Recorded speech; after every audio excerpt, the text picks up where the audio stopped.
Mesdames et messieurs, nous sommes très heureux, mes collègues et moi, d'avoir été invités d'abord au mardi santé du CHU par le professeur Lobel et par Madame Lavolée. Et c'est bien volontiers que nous avons répondu à leur demande. Alors, le sujet qui nous a été donné était la cavité buccale, un capital à préserver. Et les questions que le professeur Lobel a soulevées il y a un instant sont des questions bien justes et de bonnes questions. On essaiera d'y répondre, soit par nos présentations, soit tout à l'heure par oral. Alors, moi, je voudrais vous faire prendre conscience de l'importance de la cavité buccale. Cette cavité buccale, le professeur Lobel vous l'a dit il y a un instant, est véritablement quelque chose de capital dans la vie, dans notre vie. Elle a une très grande importance. C'est pour ça que je commencerai par la décrire comme étant un carrefour de vie. Et nous allons nous amuser un petit peu sur ce carrefour de vie, boire, manger, goûter, sucer, chanter, ronfler, parler, embrasser, siffler, crier, souffler, râler, respirer, sourire, téter, lécher, saliver, voire même aimer ses enfants, aimer ses parents, aimer son conjoint. Tout ça sont des actes sous la dépendance de la cavité buccale. Et si, là, actuellement, ma cavité buccale sert à communiquer, à vous parler, eh bien, quand on prend conscience de sa cavité buccale, cette cavité buccale est toujours en action. Elle est toujours en action, même actuellement où vous êtes assis en train de m'écouter, eh bien, vous avez une action de la cavité buccale parce qu'il y a la salivation qui se fait et la déglutition qui va se faire simultanément. Alors, pour tous ces actes, la cavité buccale assure de façon concomitante et simultanée 3 fonctions. Une fonction physiologique qui va se développer depuis la naissance pour le maintien du métabolisme du corps, une fonction sociale qui va se manifester très tôt chez le nourrisson et qui va permettre la relation plus tard avec les autres, et une fonction affective qui va se façonner selon les différents âges de l'enfance, de l'adolescence, de l'adulte, et puis après plus tard. Et tout ça pour répondre au cycle de vie. Donc, voyez-vous l'importance de cette cavité buccale. Dès la naissance, le nouveau-né va manifester son envie de vivre par le cri, le premier cri, le cri du nourrisson. C'est le premier acte de vie transmis par la cavité buccale. Et puis, très vite, ce nouveau-né va assurer instinctivement sa survie par l'appréhension du sein de sa mère pour se nourrir. C'est le deuxième acte de vie permis par la cavité buccale. Puis, le sevrage va arriver progressivement avec l'éruption des dents de lait. Ces dents de lait dont je vous montre là, ici, les séquences d'apparition entre 6 et 8 mois jusqu'au 30e mois pour la deuxième molaire de lait. Et puis avec le sevrage, il y a l'éruption des dents de lait. La cavité buccale va assurer sa fonction physiologique par l'apparition de la mastication. La mastication est le premier temps de la digestion. Et ce premier temps est absolument capital pour une bonne digestion, pour une bonne assimilation de vos aliments. C'est aussi l'apprentissage de la parole et la découverte du goût. On peut parallèlement y associer une fonction sociale qui commence à se développer, le sourire, l'expression orale, et votre bébé, votre jeune enfant, par la manifestation de ses préférences, le sucré, le salé, le goût de la banane ou le goût d'un autre fruit, par exemple. Puis progressivement, à l'âge adulte, va s'installer de façon concomitante l'éruption des dents définitives, avec la séquence que je vous montre. Et là, c'est beaucoup plus long que dans l'enfance. Ça va commencer à l'âge de 6 ans pour terminer aux environs de 21-22 ans. En moyenne, la dent de sagesse apparaît à partir de 16, 17, des fois plus tard. Et puis, à l'âge adulte, les fonctions de la cavité buccale vont à nouveau se renforcer au plan physiologique, avec l'assimilation des nutritionnels nécessaires au métabolisme, mais là, l'adulte va avoir le choix de son alimentation sociale, avec des échanges verbaux, le sourire, le rire, les grimaces, la colère, etc., les échanges que l'on peut avoir entre humains, et puis affectif, avec le contact lèvre-peau ou lèvre-lèvre. Alors, qu'est-ce que la cavité buccale ? La cavité buccale, c'est une boîte osseuse complexe. Une boîte osseuse avec une articulation très complexe, entourée de 76 muscles contenant la langue, les cordes vocales, la langue, 17 muscles, les cordes vocales, qui ne sont pas des muscles, elles, les papilles du goût et les 32 dents que nous avons en bouche une fois que toutes les dents adultes sont mises en place, associées bien entendu aux glandes salivaires. Et la salive a énormément d'importance au niveau de la cavité buccale. Pour vous donner une idée, par jour, on sécrète pratiquement entre 1 et 1,5 litre de salive. C'est considérable.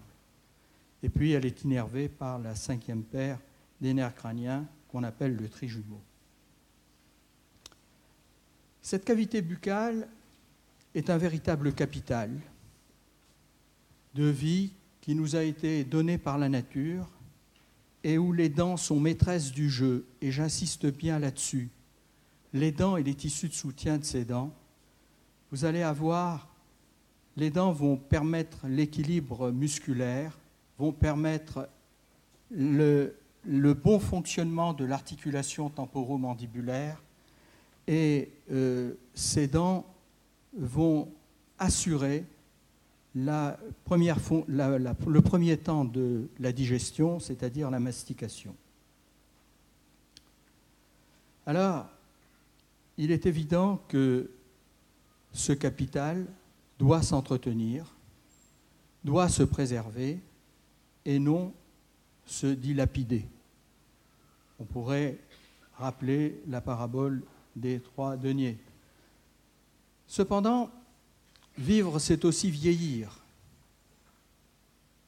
L'âge, associé aux agressions de la vie, les stress quotidiens, en voiture, au travail, etc., associé également aux conditions de l'environnement, la nourriture en fait partie, associé également à certaines maladies, parfois le diabète, l'Alzheimer, les maladies cardiovasculaires, voire à des pathologies bucco-dentaires et en particulier à des pathologies dentaires proprement dites ou parodontales, eh bien ça va déterminer le vieillissement corporel et donc celui de la cavité buccale, malheureusement. Donc il faut une hygiène quotidienne avec un suivi bucco-dentaire régulier pour permettre de prévenir certaines pathologies, en particulier les pathologies coronaires que développera le docteur Perrard, les pathologies endodontiques que développera le docteur Le Goff et les pertes dentaires prématurées que développera le docteur Le Cerf. Alors comment voulons-nous vieillir ? Avec une cavité buccale sans entretien et sans suivi, voilà ce que ça peut donner. Ou voilà encore un autre exemple. Et pour accentuer la vision de ce genre de situation, les voilà en couleur.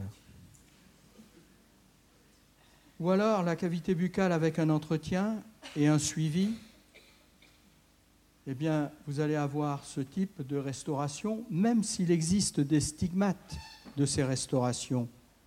Au moins, ce sont des dents qui sont fonctionnelles, que l'on peut regarder et qui vont vous apporter encore le confort que vous souhaitez avoir au niveau de votre cavité buccale et de votre mode de vie.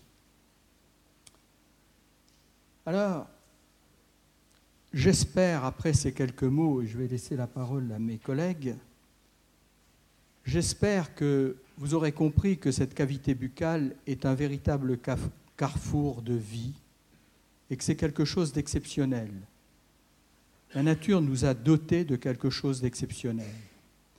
Il faut que nous sachions nous en servir, l'entretenir et la préserver pour le bien de notre corps, pour communiquer avec les autres, et bien communiquer avec les autres, et pour satisfaire notre sensualité. Et je suis heureux de pouvoir terminer cette introduction par l'œuvre de Rodin, Le baiser, que chacun d'entre vous connaissez. Voilà.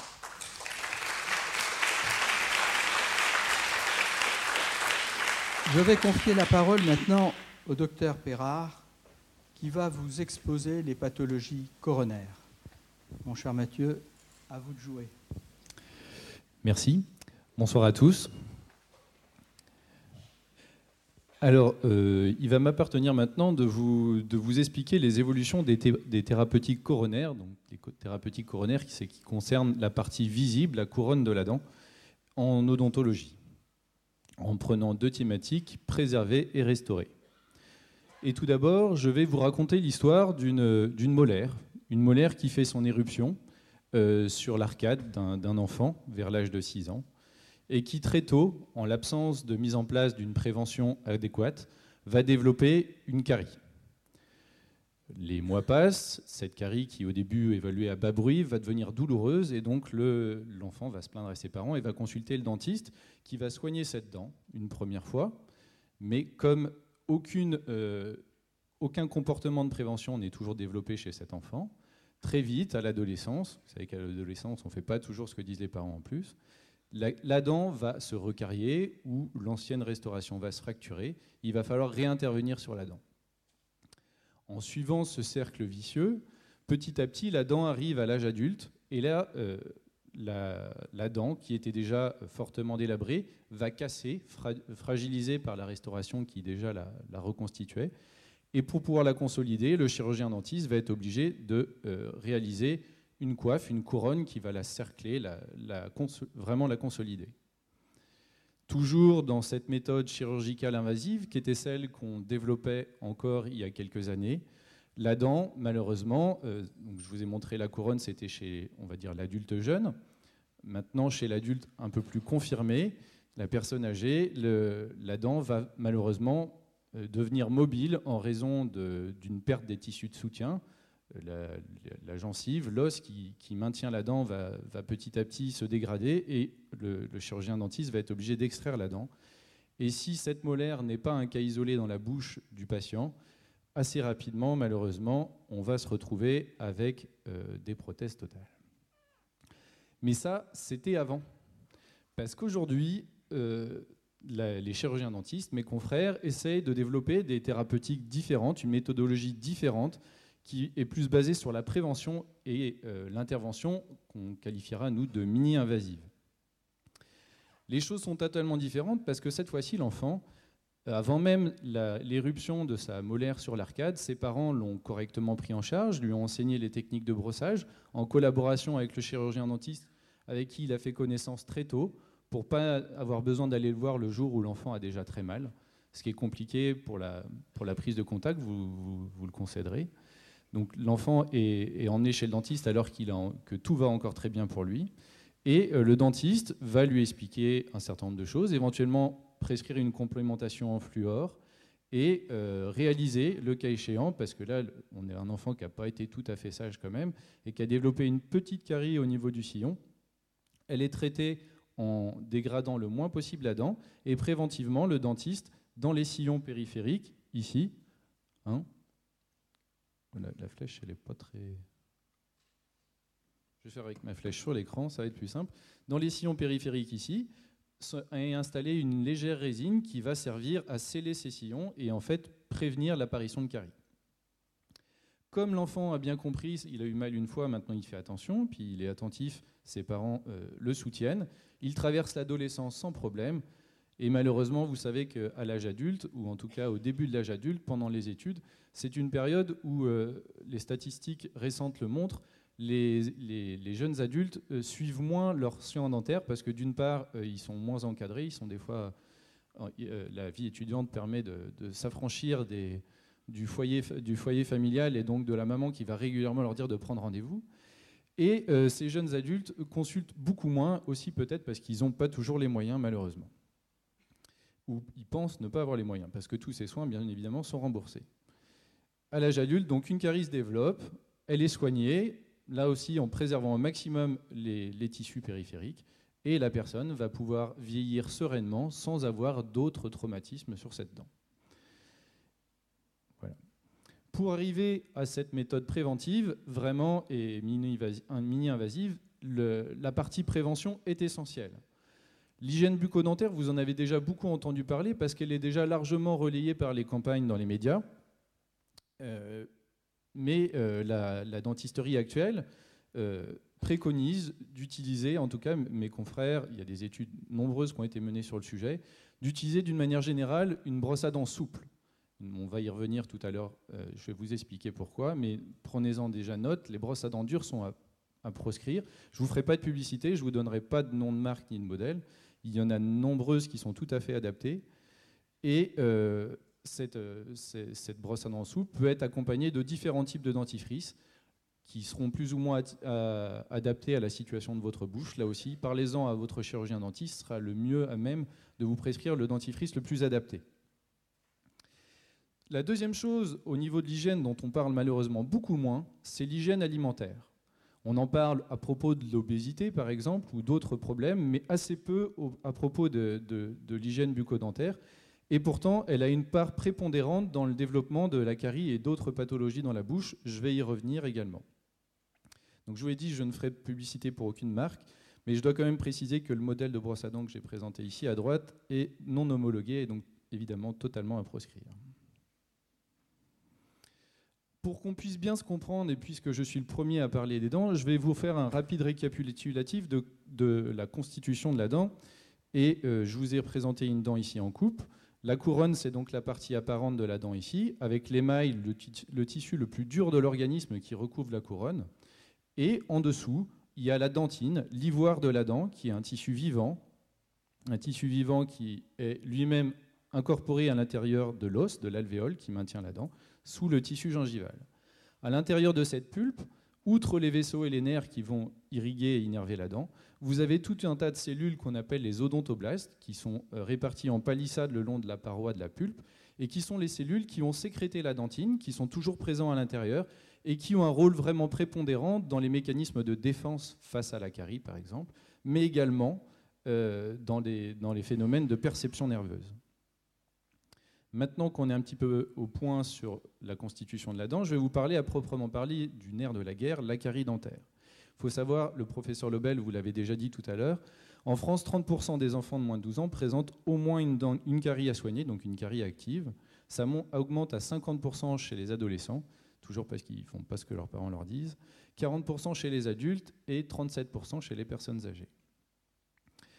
La carie dentaire est une pathologie bactérienne qui est provoquée par des micro-organismes qui vivent naturellement dans votre bouche, et ça, vous ne pouvez rien.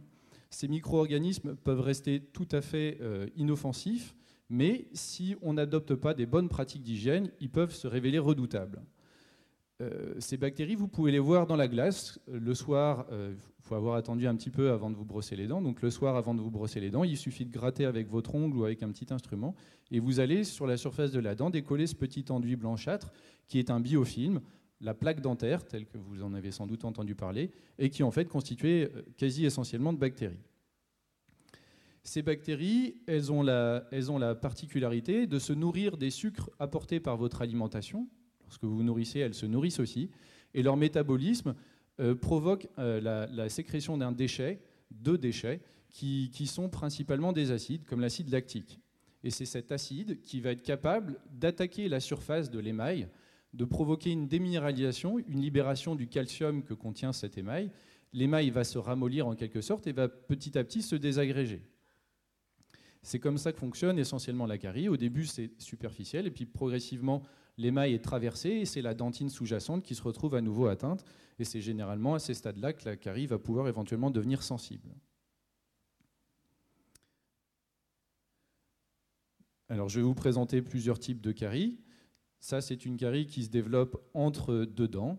C'est les plus difficiles à repérer dans les stades précoces, puisqu'elles sont cachées. Les radiographies peuvent nous aider, nous les dentistes, à les voir. Vous avez des caries plus évidentes.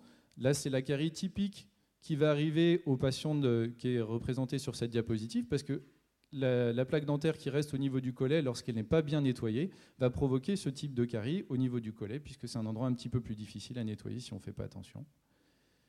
Et troisième type de carie, à un stade beaucoup plus avancé, là sur une canine, à ce stade de développement, la carie est effondrée, il y a déjà une cavitation qui est véritablement visible, et il y a à craindre à ce moment-là, pour la vitalité de la dent, cette dent peut partir en pulpite, c'est comme ça que dans notre jargon on appelle la rage de dent, ou même vers la nécrose.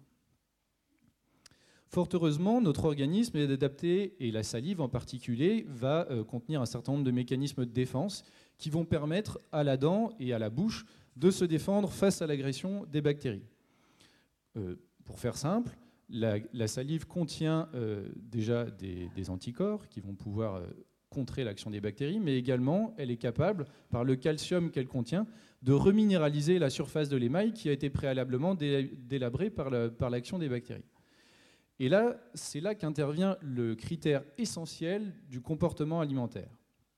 Deux comportements sont à décrire. D'abord, l'alimentation normale, celle dont vous avez tous entendu parler, qui consiste à prendre 3 repas par jour, plus éventuellement un petit goûter. À ce moment-là, à chaque prise alimentaire, les bactéries se nourrissent, elles rejettent de l'acide, donc le pH, l'acidité de la bouche va augmenter, comme vous le voyez ici. Mais cette acidité, petit à petit, va diminuer après la prise alimentaire, à la suite du repas, dans les 40 minutes qui suivent. À plus forte raison si en plus il y a un brossage qui vient débarrasser la surface de la dent de la plaque dentaire. Et la salive, à ce moment-là, va ramener, elle a un pouvoir tampon, la salive, qui va pouvoir neutraliser l'acidité et ramener le pH de la bouche au pH normal et reminéraliser à ce moment-là la dent entre les repas. Et là, tout va bien. Si vous adoptez ce comportement alimentaire normal avec un brossage correct, il n'y a pas de raison que vous développiez nécessairement de caries ou alors en très faible quantité. A l'inverse, le comportement grignoteur, lui, est très préjudiciable. Parce qu'à l'issue de chaque repas, notre individu, dont j'ai représenté le comportement à l'écran, après son petit déjeuner, il arrive au boulot, il va prendre un petit café sucré avec les collègues, sucre dans la bouche.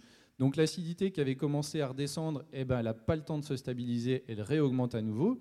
Puis elle redescend, mais juste après, c'était l'anniversaire d'un collègue, il va manger des bonbons.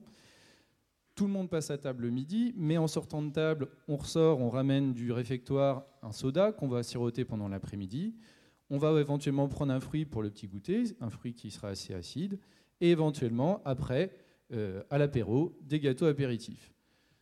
Résultat des courses, l'acidité résiduelle est quasiment continuelle dans la bouche au cours de la journée, et c'est dans ce type de cas qu'on développe des polycaries. Je réponds là aussi à la question du professeur Lobel, excusez-moi. Le fluor a la propriété de pouvoir se substituer à un des constituants de l'hydroxyapatite, qui est le constituant majoritaire de l'émail dentaire, et de créer une fluoroapatite qui est beaucoup plus stable et qui résiste beaucoup plus efficacement à la déminéralisation par les bactéries. Le fluor aussi a des propriétés antibactériennes, mais c'est principalement grâce à ces deux critères que le fluor est véritablement bénéfique à la santé bucco-dentaire. Tout le monde connaît bien la carie, tout le monde en a bien entendu parler, mais j'aimerais maintenant attirer votre attention sur d'autres pathologies de la dent qu'on qualifiera de non carieuses et qui vont actuellement de plus en plus frapper les jeunes populations. Là, comme vous le regardez, cette bouche paraît en très bon état. Vous avez des belles dents, bien brillantes, on n'aperçoit pas de traces de carie. Et pourtant, quand on y regarde d'un peu plus près, ici, au niveau de ce qu'on appelle le collet des dents, c'est-à-dire la jointure entre la dent et la gencive, on a des petites taches ici. Et si on les regarde de plus gros, on va voir qu'ici, la gencive s'est rétractée et a découvert le début de la racine qui, elle, n'est pas recouverte d'émail. Et on a ce qu'on appelle des petites lésions érosives qui vont pouvoir éventuellement être très sensibles aux variations de température, au chaud, au froid, des fois même au sucre. Ces lésions, on va les rencontrer dans des cas particuliers, comme chez les patients qui ont des vomissements réguliers. Alors ça peut être les patients qui sont atteints de reflux gastro-œsophagien, c'est-à-dire qu'ils vont avoir des reflus gastriques durant la nuit, ils ne vont pas s'en rendre compte. Et les sucs gastriques sont très acides, hein, le pH est très élevé, ils vont pouvoir attaquer pendant le sommeil la surface des dents. L'autre catégorie, c'est les patients qui souffrent de troubles de l'alimentation, comme l'anorexie-boulimie, qui eux vont donc avoir des vomissements volontaires. Mais l'essentiel de ces lésions, on les croise chez des patients tout à fait normaux, qui ne sont pas atteints des pathologies précédentes, mais qui vont avoir là encore de mauvaises habitudes alimentaires, et en particulier, ils vont consommer de manière abondante et régulière des boissons ou des aliments acides. Et là, à ce stade-là, vous allez le voir, je vais y revenir, les sodas sont vraiment redoutables. La consommation de jus d'orange, de soda, ces boissons très acides qui vont pouvoir, par leur acidité même, provoquer la déminéralisation de l'émail ou de la racine et ainsi produire ce type de lésions qui ici, là, bien sûr, sont très discrètes, mais qui peuvent prendre des proportions beaucoup plus impressionnantes, comme sur cette molaire, où l'émail a complètement disparu de la face occlusale et a même déjà largement entamé la dentine. Sur un autre cas, ici, cette fois-ci sur des dents maxillaires, on voit les petites lésions en cuvette sur la pointe des cuspides. Ces boissons très acides, ça peut être des boissons, mais ça peut être aussi la consommation d'aliments acides comme les agrumes, en grande quantité. Là, c'est un chercheur qui s'est amusé à tremper des morceaux d'émail in vivo au laboratoire dans différents types de boissons. Là, c'est le témoin, donc qui n'a été trempé que dans l'eau. Et voilà l'échantillon d'émail qui a été trempé dans du jus d'orange. Vous voyez ici l'apparition des petits points. Là, c'est les tubuli que je vous ai déjà montré tout à l'heure qui contiennent les cellules de la dentine qui ont été décapés et qui sont maintenant apparents alors que normalement, ils sont entièrement recouverts. Le Coca-Cola, redoutable, le Coca-Cola, vous voyez, une très belle ouverture du tubuli. Et le vin blanc, parce que le vin, c'est de l'alcool, et l'alcool, c'est acide. Donc attention à ne pas trop consommer, pour bien d'autres raisons aussi. Mais ça joue également sur la qualité des dents. Voilà pour les lésions érosives. Je vous parle maintenant d'une troisième type de lésion, les lésions dites abrasives. Et ça, les lésions abrasives, c'est vous qui allez les provoquer encore une fois tout seul, à cause de mauvaises habitudes, mais cette fois-ci dans la pratique de votre hygiène bucco-dentaire. Ce type de lésions, telles qu'on les voit ici, très marquées au niveau des collets des dents, c'est le patient qui les a provoquées en utilisant une brosse à dents dure. Je vous avais dit que je reviendrai sur la brosse à dents dure. La brosse à dents dure, il faut bien se mettre une chose dans la tête, ça ne nettoie pas mieux, ça nettoie même moins bien. Les poils de la brosse à dents sont beaucoup moins souples puisqu'ils sont durs, donc ils ne vont pas pouvoir se glisser dans les petites aspérités, les petits recoins de la bouche. Mais par contre, comme ils sont très abrasifs, ils vont pouvoir user la surface de la dent et de la racine, provoquer une résorption, une récession de la gencive et l'apparition de ce type de lésion. Et généralement, comme au début, ça provoque l'apparition d'un petit point jaune, parce que la dentine est un petit peu plus jaune, bah le patient va brosser de plus belle pour éliminer ce petit point jaune et au bout du compte va agrandir les lésions jusqu'à ce qu'elles atteignent des proportions catastrophiques. Il faut savoir que chez certains patients, ces troubles abrasifs vont se combiner avec des troubles érosifs, ce qui va provoquer des pertes dentaires et améllaires considérables avec des conséquences désastreuses, comme vous pouvez le voir sur cette photo. Le dernier type de lésions non carieuses dont je vais parler maintenant, ce sont les traumatismes. Traumatismes où tout un chacun peut être confronté à ce type de problème, même si l'essentiel d'entre eux se produit chez les enfants, et en particulier chez les petits garçons. Je crois que le ratio est de 6 pour 4 en faveur des petits garçons. Plus casse-cou sans doute. Ces patients, quand ils sont adressés chez nous, on va pouvoir très rapidement réparer la plaie et le fragment manquant grâce à des résines composites qui permettent, avec un résultat cosmétique très agréable et très satisfaisant, de très vite dépanner le patient. Voici un autre cas, une fracture horizontale d'une incisive centrale, et après restauration par résine composite. J'ai presque fini. Je vais maintenant vous faire quelques petites précisions sur les traitements qu'on va être à même de développer dans votre bouche. Actuellement, je vous ai expliqué qu'on allait essayer au maximum de préserver le capital dentaire.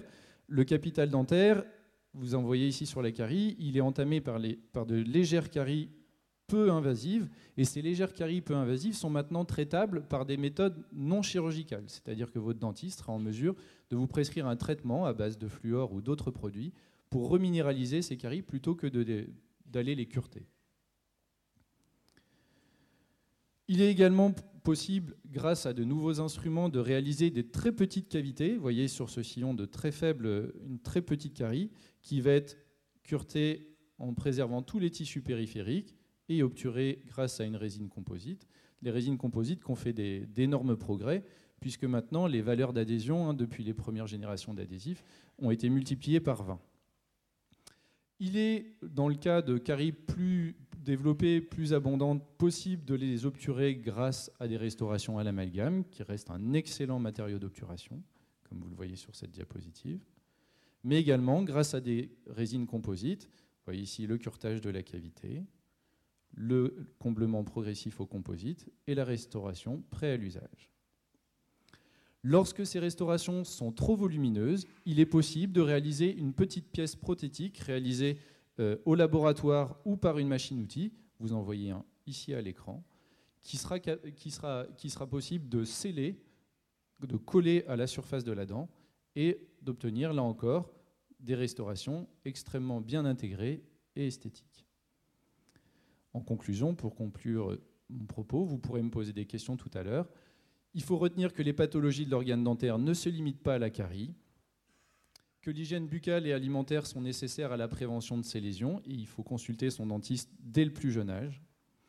La prise en charge précoce permet de limiter le risque de perdre la dent. Et enfin, les traitements actuels visent à conserver au maximum l'intégrité des dents en préservant les tissus périphériques. Je vous ai expliqué maintenant comment on traitait la partie coronaire de la dent et maintenant je vais céder la parole à ma collègue, le docteur Le Goff, qui va vous expliquer maintenant comment on traite les pathologies quand les traitements que je viens d'exposer ne sont pas suffisants à sauver ou en tout cas à traiter correctement la dent. Je vous remercie de votre attention.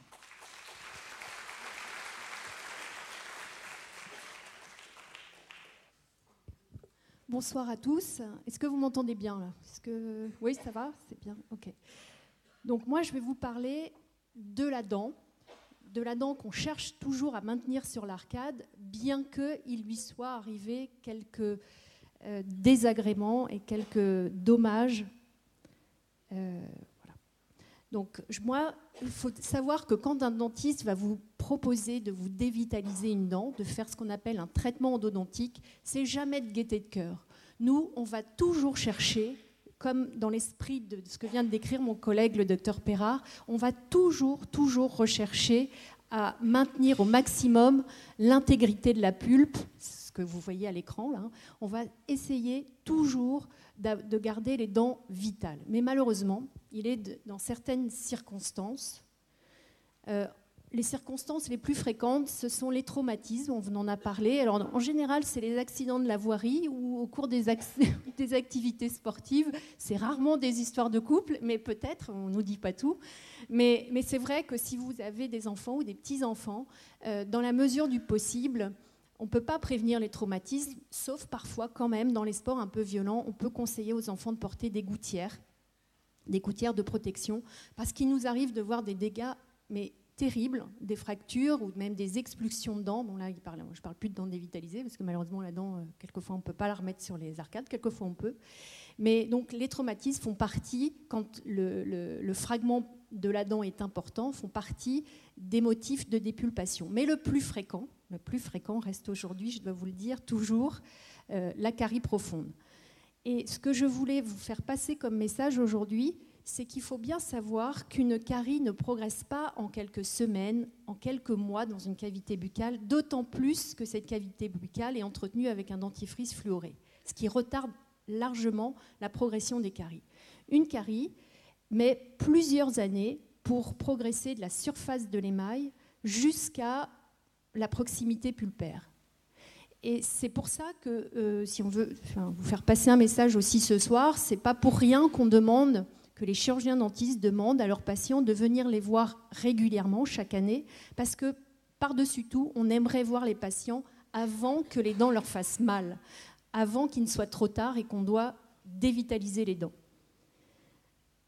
Malheureusement, souvent, les patients, comme cette patiente, viennent nous voir alors qu'il est déjà trop tard, que la carie est profonde, qu'elle a entraîné des dommages irréversibles au niveau pulpaire. Et là, voilà ce qui se passe quand une dent est porteuse d'une carie profonde. Eh bien, la pulpe, celle dont on vous a parlé tout à l'heure, qui contient donc des fibres nerveuses, des vaisseaux sanguins, des cellules, se nécrose petit à petit. Voilà, se nécrose petit à petit. Et une fois qu'elle est nécrosée, les bactéries de la cavité buccale, parce qu'il en existe des millions dans votre cavité buccale, ben ces bactéries vont s'implanter à l'intérieur de la dent. Et elles vont s'y trouver très bien, puisque là, il n'y a plus de circulation sanguine. Tout s'est nécrosé à l'intérieur, et il n'y a plus de cellules de l'immunité pour venir les déloger. Donc les bactéries s'implantent là, et l'organisme quand même, et ça c'est vraiment une chose que j'aimerais vous expliquer ce soir, c'est qu'en regard de ces bactéries qu'il y a à l'intérieur de la dent, eh bien, l'organisme veut chercher à se protéger et à isoler le reste de l'organisme de ces bactéries buccales. Et il y a un tissu inflammatoire qui apparaît donc petit à petit au niveau de l'extrémité des racines. Ce tissu, c'est du tissu granulomateux, c'est des cellules donc inflammatoires pour protéger, pour laisser les bactéries de la dent à distance du reste de l'organisme. Et puis petit à petit, ça prend du volume, ça se transforme en granulome, en kyste, et puis ça peut rester silencieux pendant des mois, des années, et un jour se réveiller. Alors quand ça se réveille, cette infection endodontique, sur le plan local, c'est le plus souvent, ça se traduit par une extériorisation au niveau de la gencive, c'est un abcès aigu, ça fait mal, là on voit le patient, là on le voit, ça c'est sûr. Quand cette infection ne s'extériorise pas au niveau de l'apex de la dent, elle se propage au tissu mou qui environne la dent. Et là, vous avez donc ce que vous voyez à l'écran, ça s'appelle une cellulite faciale. C'est fort douloureux, c'est très désagréable. Et ça nécessite donc à la fois de traiter la dent, de prescrire des antibiotiques, et parfois il faut hospitaliser le patient. Il faut lui prescrire des antibiotiques par voie intraveineuse. Sur le plan général, je voudrais aussi vous dire que les bactéries qui sont présentes dans les dents peuvent représenter un danger pour la santé générale du patient, en particulier au niveau de 2 sites. Alors, je vous explique. Le premier, ça concerne, donc, ce sont ces bactéries qui, le jour où ça se complique, le jour où les défenses de l'organisme sont dépassées et que cette petite réaction inflammatoire ne protège plus de la dissémination à travers la circulation, eh bien, les bactéries, par la voie sanguine, vont se propager et vont pouvoir s'implanter sur des valves cardiaques, mais des valves cardiaques fragilisées. Ce n'est pas la valve cardiaque du patient sain, c'est celle du patient qui porte une pathologie, une anomalie congénitale ou acquise au niveau de ses valves, donc qui connaît ça depuis longtemps, mais chez celui aussi qui est porteur de valves artificielles, ce qui arrive quand même assez souvent. Et puis aussi sur les valves qui présentent une dégénérescence sclérotique. Donc chez ces patients-là, le risque, c'est donc une inflammation de la paroi de ces valves, ce qu'on appelle une endocardite, et puis des complications infectieuses au niveau du cœur, mais aussi à distance, au niveau du cerveau, au niveau du rein, et on risque aussi une embolie systémique. Donc c'est extrêmement grave, c'est assez rare les endocardites, mais c'est extrêmement rare. Et la porte d'entrée dentaire, parce que les bactéries qui viennent sur les valves peuvent venir d'autres origines que les dents, mais c'est quand même 30% des cas. Autre site où les bactéries des dents peuvent être impliquées, c'est au niveau des prothèses ostéo-articulaires. Là aussi, j'ai un message à vous passer, et le message vient même des chirurgiens orthopédistes qui craignent par-dessus tout une infection de leur prothèse. Et les portes d'entrée, la principale, ce n'est pas les dents, hein, c'est la voie cutanée, c'est la voie urinaire, mais la porte d'entrée dentaire n'est pas négligeable. Et c'est pour ça que tous les chirurgiens, quand ils vont vous placer, quand ils placent une prothèse de hanche, de genou, d'épaule, vont demander un bilan bucco-dentaire à la recherche de foyers infectieux, donc ces granulomes dont je viens de vous parler, qu'ils craignent par-dessus tout. Et ils retarderont leur intervention tant que les soins dentaires ne seront pas faits.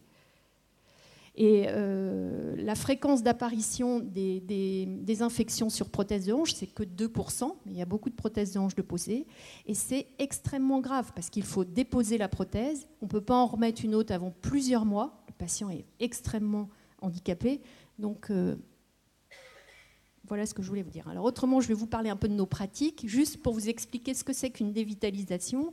Donc pour dévitaliser une dent, déjà il est préférable de placer ce qu'on appelle un champ opératoire. C'est le caoutchouc vert que vous voyez autour de la dent, là, de la molaire. Après, avec nos instruments rotatifs, on ménage une voie d'accès au canaux. Donc vous voyez ici l'entrée de nos canaux. Et puis après, sans doute, pour ceux qui ont déjà eu un traitement endodontique, donc une dévitalisation, on passe des instruments de dimension croissante dans les canaux, de telle sorte à les nettoyer, à les élargir, et à cette action mécanique des instruments, eh bien, on associe aussi une action chimique avec un liquide antiseptique. Donc là, on nettoie au mieux. Ce qu'on veut, c'est nettoyer, débarrasser tous les débris qu'il y a à l'intérieur des dents. Et puis la deuxième étape de ce traitement endodontique, si vous peut-être ça vous rappelle quelque chose, c'est l'obturation avec un matériau biocompatible et qui doit être absolument dense, la plus étanche possible, et remplir au maximum l'espace à l'intérieur de la dent, l'espace qu'on appelle l'endodonte. C'est très important qu'il soit absolument bien rempli pour que d'autres bactéries, des bactéries, ne viennent pas s'y implanter. Donc là, vous voyez avant traitement et après traitement, des radiographies. Là, il s'agit d'une molaire maxillaire. Avant traitement, après traitement, on voit cette obturation radio-opaque dans l'intégralité des canaux. Et peut-être, sans doute, vous ne pouviez pas l'imaginer, parce que je voulais vous dire aussi qu'un traitement endodontique, c'est un acte fréquent dans un cabinet dentaire. Mes confrères et moi-même, on en réalise tous les jours. Mais c'est un acte qui reste difficile, même après des années de carrière. C'est un acte qui reste difficile à réaliser, et je vais vous expliquer pourquoi. Alors, d'abord parce que les dents présentent de nombreuses variations, des variations anatomiques et des zones qui sont très difficiles d'accès à nos instruments. Cette zone-là, elle est très difficile d'accès à nos instruments et ça sera très difficile d'aller la nettoyer. D'autre part, dans les dents, c'est très fréquent qu'il y ait des canaux surnuméraires. Par exemple, cette prémolaire qui, normalement, c'est une prémolaire de la mandibule, ne présente qu'un canal. Et vous voyez, malheureusement, ce canal se divise en 3. Et ça, c'est très difficile pour un dentiste d'aller dans chacun de ces canaux et de pouvoir les obturer parfaitement. Et pourtant, c'est ce qu'il faut. Une autre raison pour laquelle il est difficile de dévitaliser les dents, c'est qu'avec le temps, avec l'âge, les dents se minéralisent et l'espace donc endodontique rétrécit. Et il devient de plus en plus difficile d'accéder aux canaux des gens qui ont un peu vieilli. Donc plus l'âge passe et plus c'est difficile de dévitaliser une dent. Et puis l'accès aux racines, vous allez très très vite le comprendre, est difficile pour un dentiste parce qu'il n'y a pas d'accès visuel. L'accès, il est juste sur le sens tactile. Là, je vous montre en très grand sur l'écran une molaire, mais ce n'est pas ce qu'il voit. Lui, il voit quelque chose de tout petit, ce qui rend aussi un petit peu compliqué ce travail. Donc malheureusement, quelquefois, les dentistes vont vous proposer, pour maintenir encore un peu plus longtemps vos dents sur les arcades, parce que, comme le disait le professeur Lobel, maintenant, on a beaucoup recours à l'implantologie, mais il n'y a rien de mieux sur les arcades qu'une dent avec sa vraie pulpe, et il n'y a encore rien de mieux que sur les arcades qu'une dent dévitalisée par rapport à un implant. Quand c'est ces dents, c'est toujours mieux. Donc, quelquefois, les dentistes vont vous proposer de recommencer un traitement endodontique parce que le premier aura échoué. Vous repérez maintenant, je pense qu'on vous a montré déjà plusieurs fois, donc ces zones de réaction inflammatoire aux apex des dents qui signent donc l'échec et la présence de bactéries à l'intérieur des canaux de vos dents. Donc, on vous proposera de retraiter, de revenir renettoyer l'intérieur de la racine et de réobturer ces dents. Donc là, il s'agit de 2 incisives maxillaires et vous voyez, avant et après le retraitement, le matériau qui comble beaucoup mieux l'espace endodontique et probablement que, j'espère en tout cas, que ce traitement sera couronné de succès et que cette lésion inflammatoire va régresser et que les tissus de soutien de la dent vont pouvoir cicatriser. Et donc les bactéries auront disparu et il n'y aura plus de risque pour le patient. Alors, ce dont je voulais aussi vous parler, c'est des innovations qu'il y a dans notre discipline. Je vais en parler très très brièvement et on en bénéficie au centre de soins.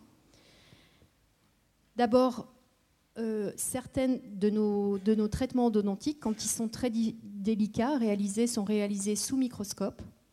Alors, ça nous permet je pense que vous n'en avez peut-être pas vu de chirurgien dentiste travailler sous microscope, c'est encore assez rare. Certains d'entre eux ont des loupes binoculaires, ce qui nous rend déjà beaucoup de services. Donc une loupe binoculaire, ça grandit à peu près 4 fois. Hein.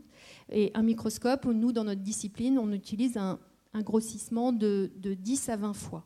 Et ça nous apporte un confort en matière de contrôle de ce que l'on fait. On a des instruments qui sont miniaturisés et on a donc des gestes extrêmement précis. Et ça nous permet d'aller voir des choses toutes petites. Donc voilà ce qu'on voit sous microscope. D'autre part, on a aussi, et ça c'est très répandu maintenant dans les cabinets, on a à notre disposition des appareils qui nous permettent de mesurer la longueur des racines. Comme je vous l'ai dit, on n'a pas accès, on ne voit pas la racine. Donc on a accès à...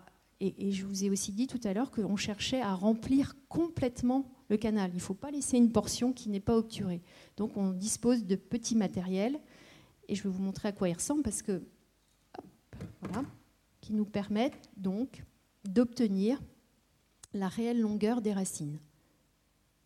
Et puis la dernière innovation, et ça peut-être qu'un jour vous pourrez en bénéficier, enfin, si vous en avez besoin, hein, je ne vous le souhaite pas, mais c'est un nouvel appareil de radiologie dont on dispose au CHU, mais qu'on voit de plus en plus dans les cabinets. Ça s'appelle le ConBeam, c'est un appareil de tomographie qui nous permet d'explorer différentes zones avec avec des champs différents. Vous voyez, ça peut être plus ou moins grand, du massif dentomaxillaire. Pour ce qui est de l'endodontie, un petit champ nous suffit. Et ce sont donc ces types d'appareils où le patient est soit debout, soit assis, peut même être allongé, mais dans les cabinets dentaires, c'est plutôt ce type d'appareil que l'on a. Avant, nous avions des scanners, mais ces appareils les remplacent vraiment avec avantage puisqu'ils sont beaucoup moins irradiants et la résolution spatiale est bien meilleure. Et ça nous donne là, en 3 dimensions, des images donc de nos dents qui nous permettent d'appréhender beaucoup mieux l'anatomie canalaire et de bien plus comprendre comment sont constitués les canaux des dents. Voilà. Voilà ce que je voulais vous dire pour ce soir. Merci. Et je vais donc laisser la parole à mon collègue qui va vous dire ce qui se passe quand malheureusement la dent est perdue, qu'elle a été extraite et qu'il faut quand même trouver une solution. Merci Yann. Bonsoir mesdames et messieurs. Donc je vais, au cours de mon exposé, vous expliquer comment préserver la santé bucco-dentaire grâce à la prothèse. Alors le docteur Le Goff, là, vous a montré donc, le traitement radiculaire, mais elle nous a laissé un petit peu au milieu du gué, si je puis dire, parce qu'en fait, elle a traité la partie radiculaire de la dent, et on se retrouve un petit peu dans cette situation que vous voyez apparaître ici, c'est-à-dire que vous avez des dents qui ont subi un délabrement coronaire relativement important et qui ont été traitées au niveau radiculaire. Alors bien évidemment, ces dents, on ne peut pas les laisser dans cet état puisque vous allez avoir des récidives de caries. Et si vous laissez dans cet état, vous risquez d'avoir une reprise du problème infectieux dont vous a parlé le docteur Le Goff, avec apparition de nouvelles lésions au niveau radiculaire. Donc il est impératif ici de reconstruire la dent, de restaurer la couronne dentaire de manière à pouvoir conserver cette dent sur l'arcade, puisqu'on vous a expliqué que la meilleure chose à faire, c'était bien évidemment de conserver cette dent sur l'arcade. Alors on va réaliser des reconstitutions qu'on appelle des reconstitutions corono-radiculaires. Et là, j'anticipe une question du professeur Lebel, c'est-à-dire que là, la tendance actuelle est de diminuer autant que faire se peut l'utilisation des métaux. Donc là, vous avez une technique qui fait appel à ce qu'on appelle de la céramique pressée, avec des couronnes qui sont des couronnes qui ne font plus appel à du métal, mais à des armatures de céramique de très haute résistance. Et vous voyez ici la situation clinique avant traitement et après traitement. Pratiquement, cette reconstruction n'a fait appel à l'utilisation d'aucun métal. Alors là, on a pu conserver les dents sur l'arcade grâce à la prothèse.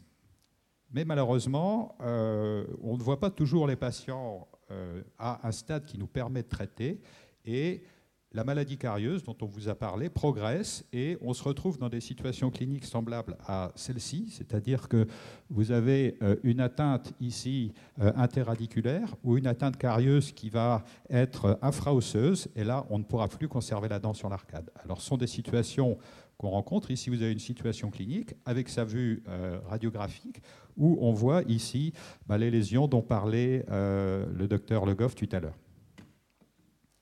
Alors, dans ces situations, nous sommes contraints d'extraire la dent. Donc là, on enlève les racines résiduelles.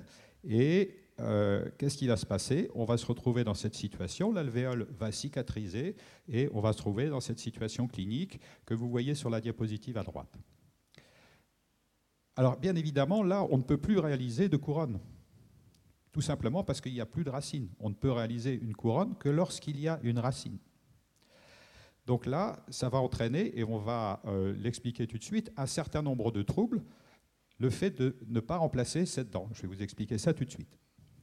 Autre grande cause, et on en a parlé, de perte des dents, c'est ce qu'on appelle la maladie parodontale. Donc la maladie des tissus qui supportent la dent. Donc, pour faire simple, l'os et la gencive.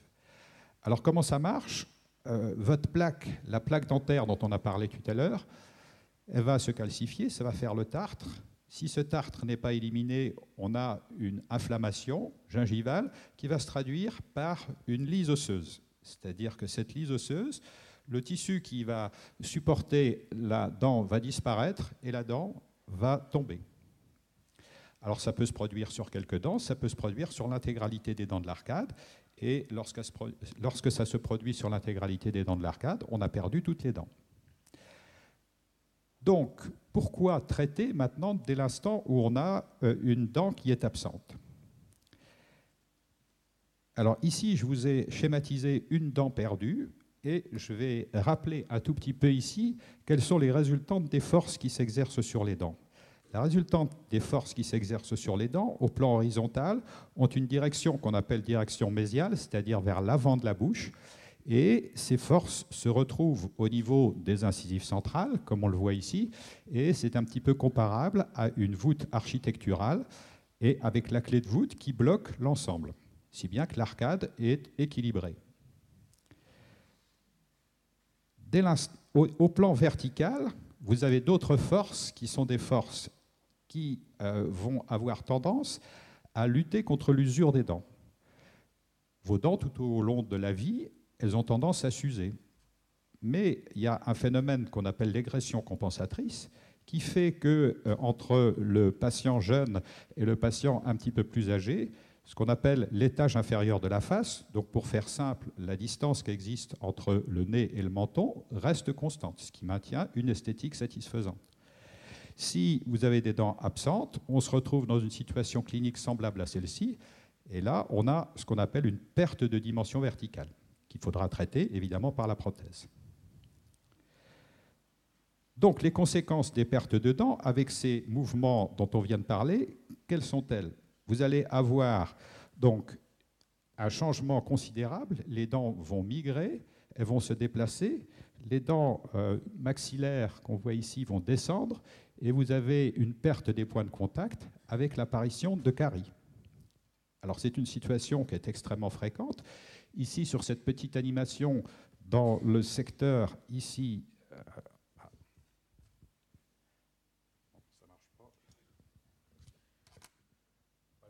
dans ce secteur-là, j'ai simulé donc une couronne. En réalité, ce n'est pas du tout comme ça que ça se passe. Le patient, il a perdu une molaire.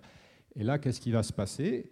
Eh bien, sa dent va migrer dans l'espace. On voit l'animation ici.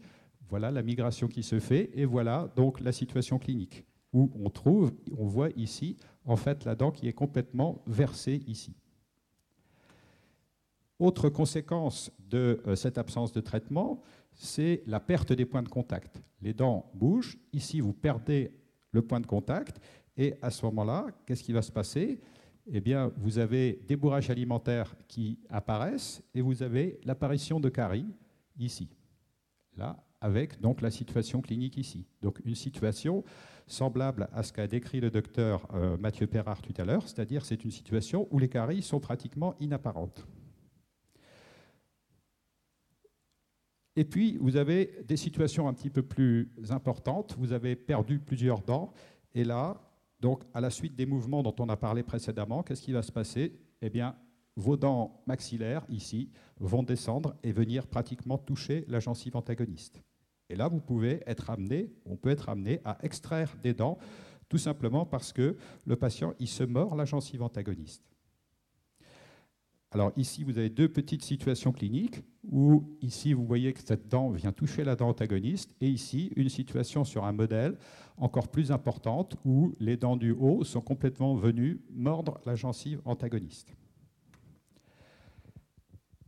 Alors ça, c'est des déplacements qui existent au niveau dentaire. On peut avoir également des pathologies qui apparaissent à distance. C'est ce qu'on appelle les pathologies musculo-articulaires.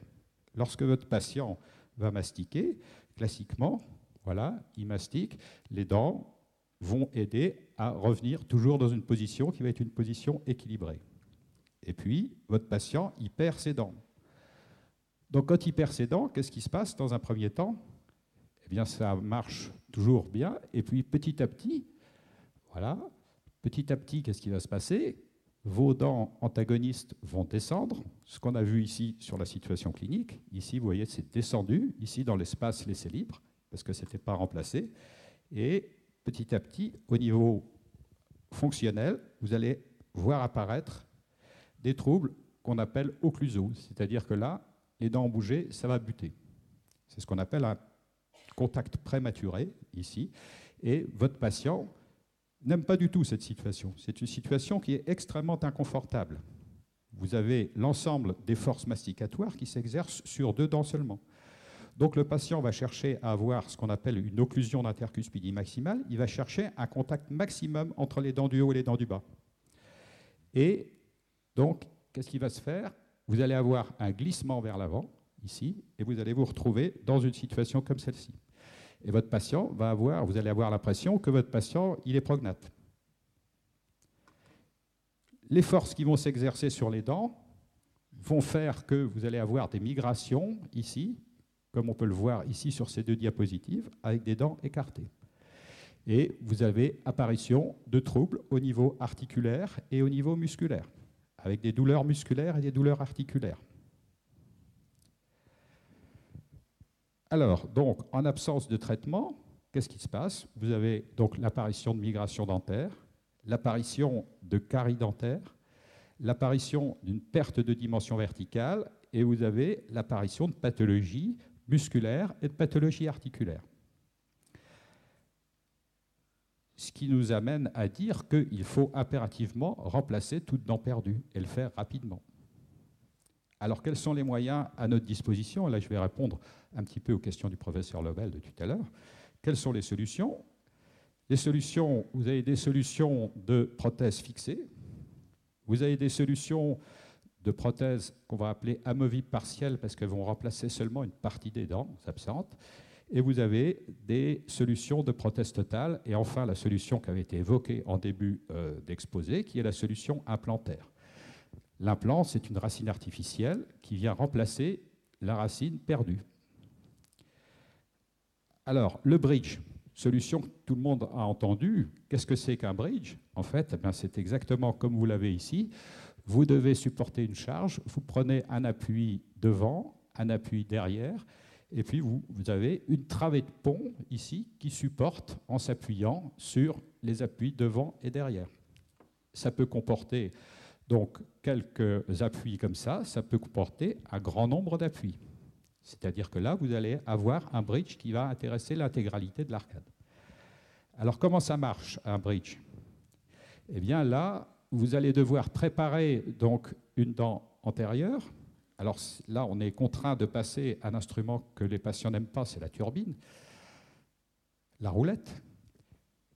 Et on va préparer donc une dent antérieure, on va préparer une dent postérieure, et sur cette dent antérieure et cette dent postérieure, on va réaliser donc 2 couronnes, donc appui antérieur, appui postérieur, avec une travée de pont qui va venir s'insérer partiellement sur les dents. Donc une petite situation clinique qui explique donc cela. Donc, vous avez ici les dents qui sont préparées, ici.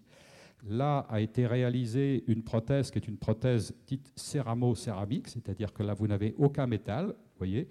Et ici, c'est une prothèse, alors on ne le voit pas très bien ici parce que l'image est un petit peu trouble, c'est une prothèse qui a été réalisée avec des nouvelles technologies, c'est-à-dire que c'est une prothèse qui a été conçue par ordinateur et ensuite usinée par machine-outil, qui sont des techniques qu'on a tendance à utiliser très largement maintenant. Et vous voyez le type de résultat esthétique que vous pouvez obtenir. Donc sur un petit bridge qu'on appelle un bridge de 3 éléments, puisque vous avez un élément antérieur, un élément postérieur et puis une travée de pont. Mais il existe des bridges de beaucoup plus grande importance. Et ici, vous avez une situation clinique qui a été traitée sur un grand nombre d'années. Ici, vous avez une patiente qui est venue en 1992. Donc en 1993, après traitement des dents, on lui a mis un bridge important ici. Et vous avez la situation clinique en 2013 ici. Donc après 20 ans post-opératoire, vous voyez qu'une prothèse classique, je dirais, et bien entretenue, peut rendre de bons et loyaux de service pendant de nombreuses années. Alors là, ce bridge-là, il va marcher tant qu'on a des dents qu'on appelle dents postérieures. Quand vous n'avez plus de dents postérieures, parce que votre patient il a attendu trop longtemps, eh bien, vous vous retrouvez dans cette situation-là. Donc là, vous ne pouvez plus réaliser de bridge, tout simplement parce que vous n'avez plus d'appui postérieur. Donc là, vous êtes contraint de réaliser, ou nous sommes contraints de réaliser ce qu'on appelle une prothèse amovible. Et cette prothèse amovible, elle vient donc s'insérer sur les dents, elle tient sur les dents grâce au crochet. Alors c'est une prothèse qui présente l'inconvénient, elle vient d'être mobile. Ça, c'est un des gros inconvénients de cette prothèse, c'est que elle s'en va, elle est relativement mobile et elle est relativement inconfortable. Elle peut être inconfortable. Ici, vous avez une situation clinique qui vous décrit donc la mise en place d'une prothèse amovible partielle, ici. Donc voilà le patient ici où on voit qu'il manque des dents postérieures, son modèle. Et ici donc, a été réalisée donc, une prothèse amovible partielle mandibulaire destinée donc, à remplacer les dents postérieures sur l'arcade du bas. Donc elle tient cette prothèse grâce à des crochets, mais il faut savoir qu'il existe des artifices prothétiques qu'on appelle les attachements, qui sont des sortes de petits boutons pression, et qui évitent quelquefois d'utiliser des crochets comme on le voit ici. On voit la prothèse en haut ici, on a eu recours à ces attachements et on a une prothèse donc qui est beaucoup plus esthétique. Enfin, quand le patient a perdu l'intégralité des dents de l'arcade, on va être amené à réaliser ce qu'on appelle une prothèse complète, maxillaire et mandibulaire. Et ici, vous avez une prothèse qui va restaurer les dents maxillaires perdues et les dents mandibulaires perdues. Le principe de tenue de cette prothèse, c'est qu'on enregistre du mieux possible le joint, qu'on appelle joint périphérique, de manière à faire tenir la prothèse par la pression atmosphérique. On obtient des résultats qui sont des résultats esthétiquement extrêmement intéressants. Et puis enfin, vous avez les implants. Les implants, qu'est-ce que c'est qu'un implant? C'est une racine artificielle, généralement en titane, ici, racine artificielle qui va venir remplacer la racine de la dent. Sur cet implant, il va être réalisé... j'ai un petit problème là. me suis trompé. Voilà, sur cet implant, il va être réalisé ici, il va être mis en place une pièce prothétique qui va simuler la dent préparée, et par-dessus va venir s'insérer une couronne. Voilà, donc là vous avez la couronne artificielle sur la dent naturelle, et là vous avez une couronne sur un implant.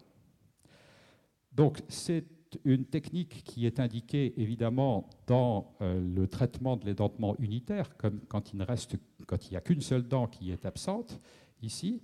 Et là, vous avez donc une situation clinique qui illustre ce propos, c'est-à-dire que là, vous avez un patient qui souffrait de ce qu'on appelle une agénésie de l'incisive latérale, c'est-à-dire que de naissance, il y avait une incisive latérale absente. Donc, sur ce patient, il a été réalisé donc, un implant, il a été mis en place un implant. Ici, vous voyez la radiographie de l'implant qui a été mis en place. Et ici, donc, vous avez une partie de la pièce prothétique que vous voyez là. Ensuite, vous voyez ici les différentes phases de la réalisation prothétique. On aperçoit l'implant ici. La pièce dont je vous parlais tout à l'heure qui permet de reconstruire une partie de la couronne. Et ensuite, donc, on décline ici les différentes phases de la réalisation prothétique pour aboutir à ce type de situation clinique. Donc, vous voyez, vous avez des résultats qui sont des résultats esthétiquement extrêmement intéressants. De l'autre côté, où le patient présentait une anomalie de forme, il était réalisé donc, une petite prothèse qui est une prothèse collée pour passer donc, de cette situation clinique à cette situation clinique où on a préservé le sourire et la fonction.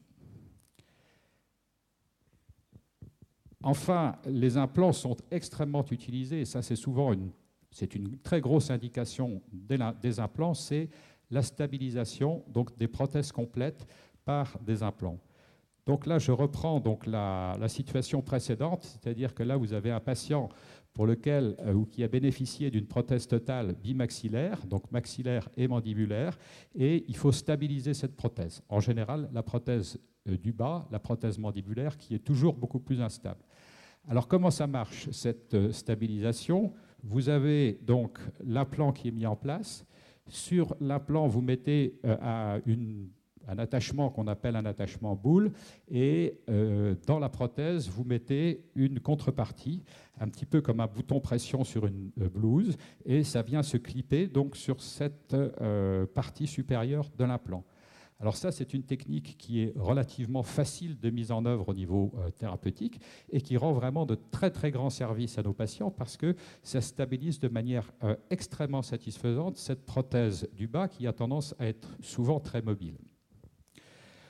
Voilà une illustration en fait de ce propos. Voilà une patiente qui a bénéficié de la mise en place de 2 implants. Il a été mis en place donc 2 attachements boules ou 4, alors on en met 2 ou 4 en fonction de la situation clinique. Et par-dessus, donc, grâce à ces attachements à bouton pression, on va pouvoir donc stabiliser et mettre en place des prothèses. Vous voyez ici donc une prothèse avec 2 attachements supra-implantaires et là 4 attachements supra-implantaires. L'avantage de ces attachements, c'est que par activation avec un petit tournevis, vous pouvez augmenter plus ou moins la force de tenue de la prothèse. Et vous avez ici le résultat esthétique sur cette patiente. Dernière chose, ici, c'est le remplacement de la prothèse complète par des prothèses qu'on va appeler prothèses sur pilotis. Donc là, on a un patient qui a bénéficié de la mise en place de 6 implants au maxillaire. Là, le cas que je vous ai présenté précédemment, lorsqu'on avait une prothèse complète, cette prothèse recouvrait l'intégralité du palais. Là, on va faire disparaître cette partie de résine qui recouvre l'intégralité du palais et le patient va se retrouver dans une situation qui va être la situation d'une personne pratiquement normalement dentée. Donc là, le patient a bénéficié de la mise en place de 6 implants. Il est ensuite réalisé ici une barre, qui est une barre en titane, qui là encore fait appel à des technologies de dernière génération, c'est-à-dire sont des barres qui sont conçues par ordinateur, et ensuite vous avez un usinage informatique. Et sur ces barres donc, sont placées des dents artificielles qui viennent restaurer l'esthétique. Là, vous avez un cas qui a été réalisé par le docteur Limbourg, ici, et vous avez la situation clinique, ici, en post-opératoire. Alors, vous voyez que la prothèse, pour revenir à l'exposé qu'a fait le professeur Vulcain, elle va nous permettre, ou permettre à nos patients de retrouver déjà le goût de la gastronomie, et puis la prothèse va nous permettre de rendre à nos patients le sourire.